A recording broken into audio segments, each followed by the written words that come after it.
It's about time. Hi, I'm Robert. I'm Tess. I'm Amanda. Thank you. Pretty good.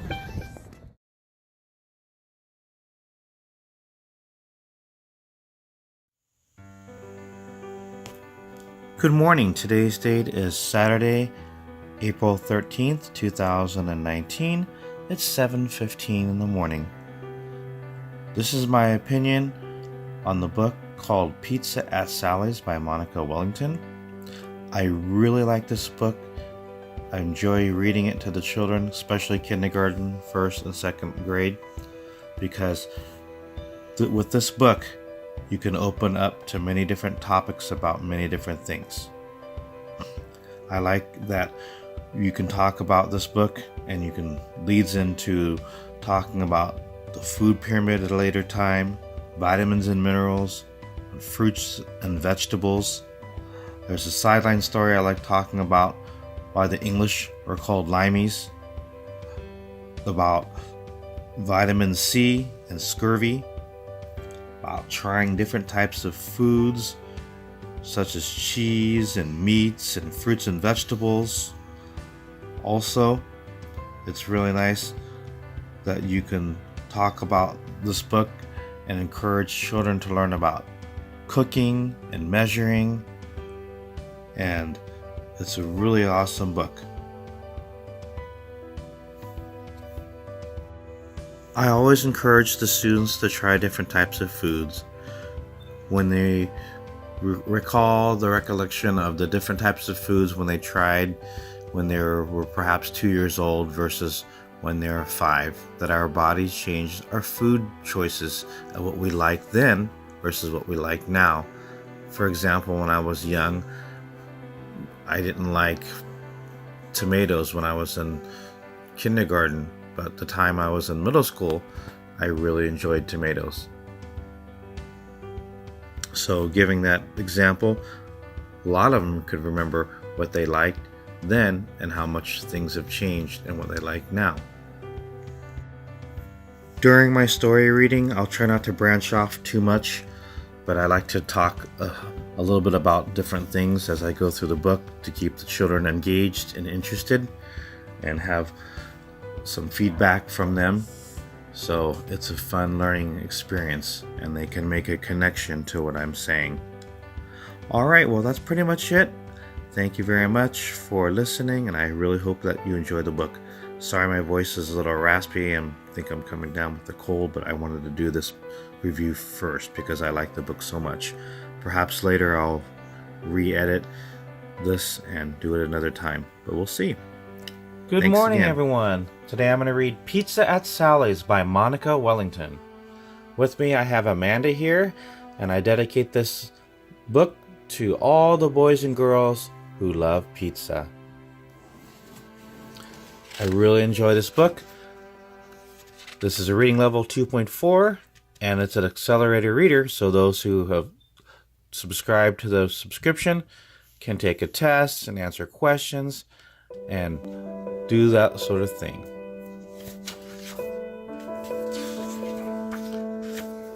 Amanda, do you like pizza? Amanda likes cheese pizza. Okay, this is a picture of a small town over here, which you would find on a typical city street, a bookstore, a cheese shop, and a Sally's Pizzeria. Pizzeria is a special restaurant where they cook pizza.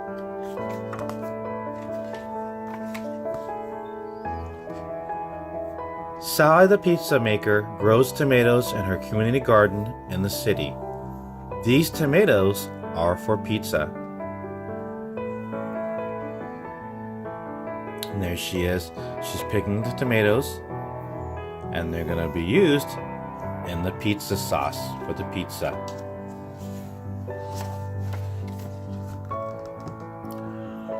Wheat grown on farms far away is milled into flour and delivered to Sally's Pizzeria. This flour is for pizza. Amanda, did you know that flour is used for many different types of things? Flour is used to make bread and to make cereal. And pancakes, cupcakes. Oh my goodness. And they use other type of grains to make macaroni and cheese, just the macaroni and spaghetti, all the different types of things for pasta. So there's a lot of different things you can get from corn and wheat and barley. All those are different types of grains. So over here we have Sal's Pizzeria, and over there the flour truck has dropped off big huge bundles of flour. And over there's Sally with their cat.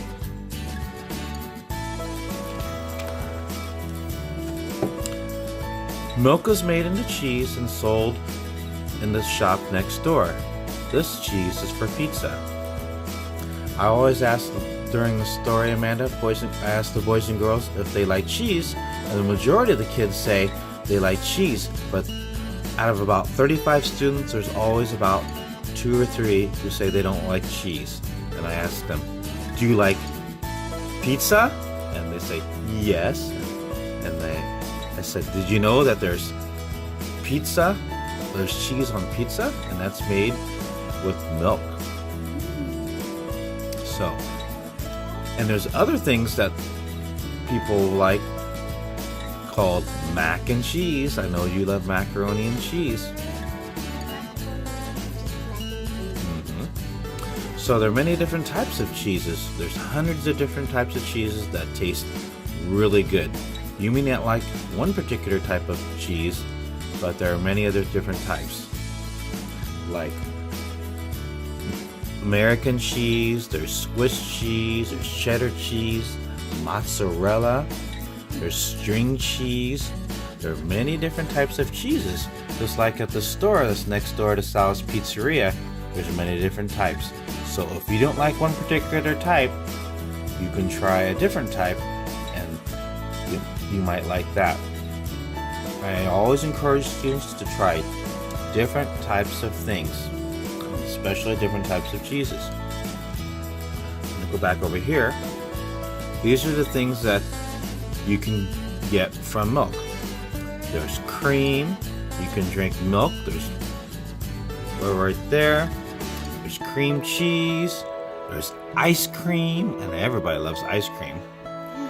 There's yogurt and butter. All those are the things that you can get and make from milk. And there's the cheese right there. Yummy. I love cheese. Okay, I'll show you a little bit later, Amanda. We're just doing this reading for you and the other people who want to watch this later, okay? Remember I read this to you at school? Ah, okay. Sally opens her pizzeria in the morning. Hungry customers will be arriving soon. Orders will be coming in over the phone, but now it's time to make pizza. And there's her hours, her store hours, 11 a.m. to 9 p.m.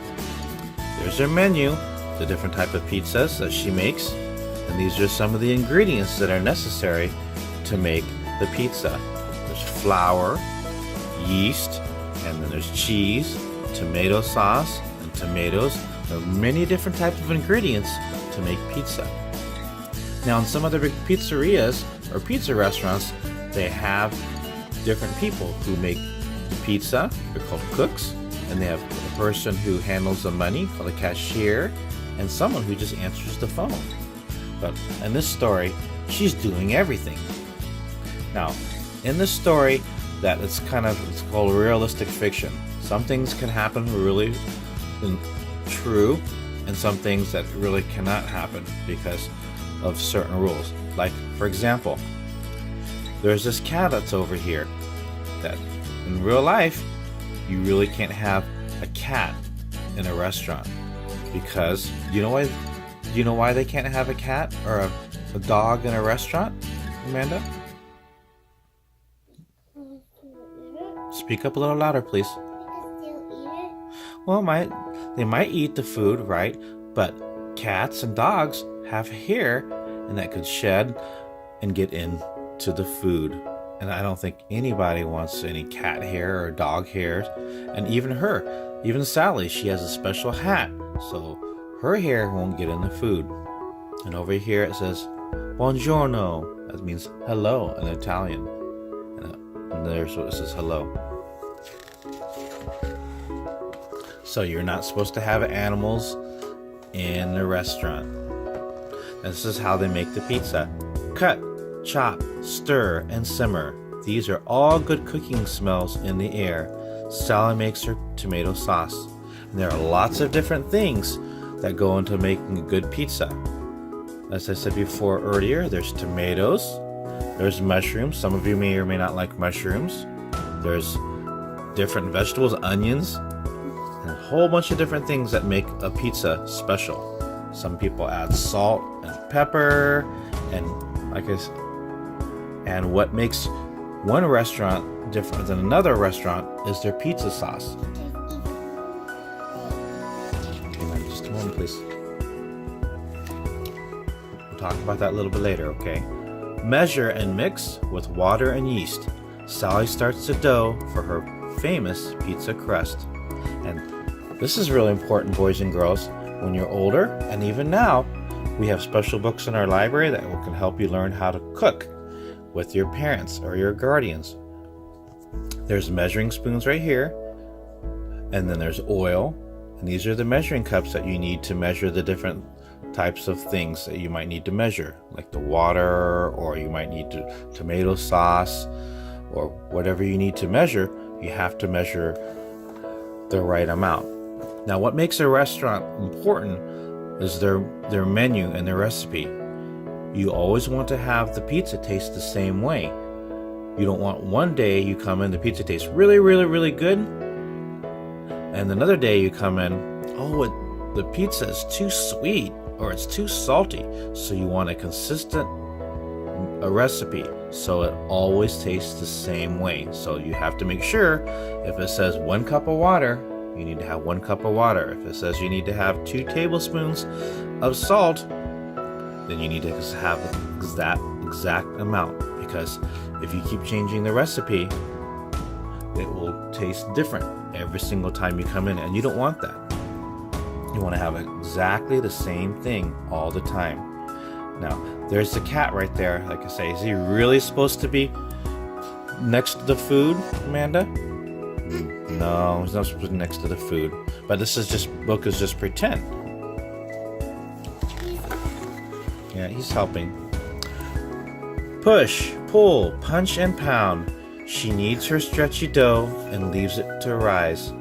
What they have to do is they have to take what Sally's doing is she's kneading the pizza dough. And sometimes after you knead it, you have to let it set in the refrigerator, and you have to aerate it and let air get into the dough so it will rise and it'll be extra fluffy. There's Sally there, and there's a cat. Look at her, the little cat rolling the dough. Like I say, not supposed to do that, but it's just for fun. The dough is just right. Sally rolls it and folds it and rolls it again. Whoosh! She twirls it up in the air. And certain restaurants you can go to, Amanda, you can actually see them throw the pizza dough up in the air, so it gets air. And there's the cat doing the same thing. Now everything is ready to put together. First comes the pizza dough, and then the tomato sauce. Then freshly grated cheese is sprinkled on top. Perfect! There she's spreading the pizza sauce, and there's the grated cheese, and then she's getting the pizza ready. It's gonna go in the oven, and people are watching her make the pizza. A lot of customers over there, and boys and girls are waiting for the pizza.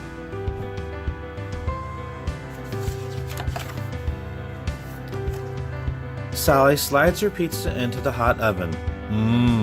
The pizzeria smells delicious as the pizza bakes. Now it's important that you cook your pizza at the right temperature and for the right amount of time.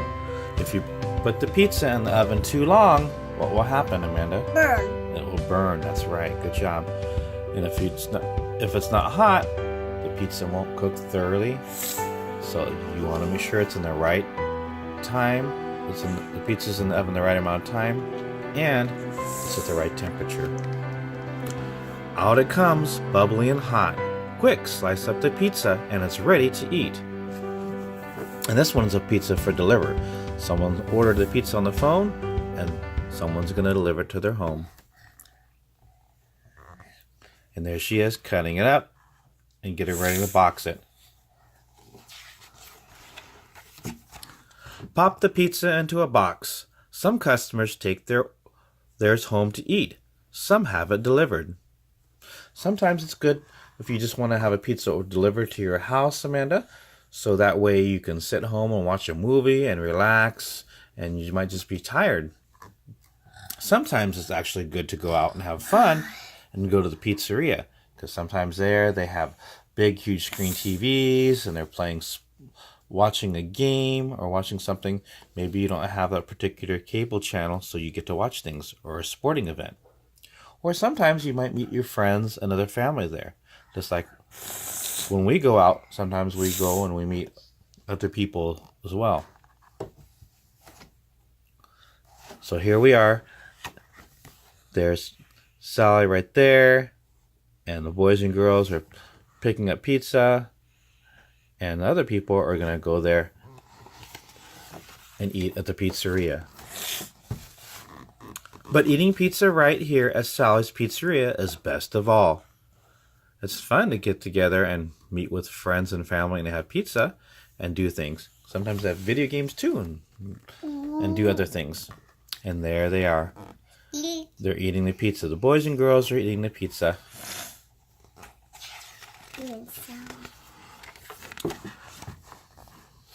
The busy day is over and the last customers have gone. Now Sally and her little helper can relax and enjoy a slice of themselves. How yummy. Goodbye. And there's Sally and her little helper, the cat, who's eating pizza. Now, do cats really eat pizza, Amanda? No. No, they really don't. But it's just for fun. And then there's a picture of a recipe, Sally's pizza recipe, and how to make the dough. And those are the instructions of how to make a pizza.